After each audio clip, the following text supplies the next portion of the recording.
so we do know what we're going to get basically, but what we're doing, which is a little different than, say, creating a painting or a clay pot, is we're wielding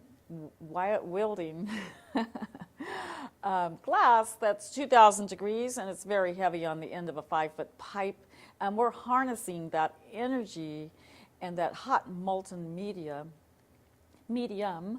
and making it respond to our will with our bare hands, wet newspaper, on the 2,000 degree surface.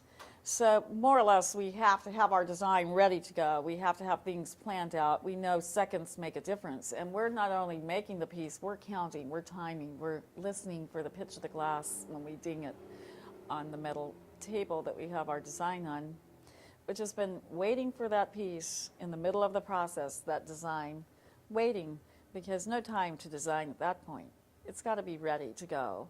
So once we take our last gather of crystal over our bubble, we're going to roll it into that design and let that spontaneity occur within boundaries of our design. So we're making choices at that moment, but we're also planning it out well before we begin. And that's halfway through.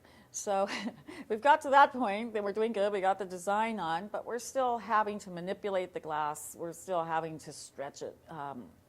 Gravity is everything. Fine little things that you do to the glass make a huge difference, and if you do make a mistake, then you spend a lot of time correcting, and hopefully the piece will come out. But mainly it's a lot of careful action as well as spontaneous choices within a set boundary.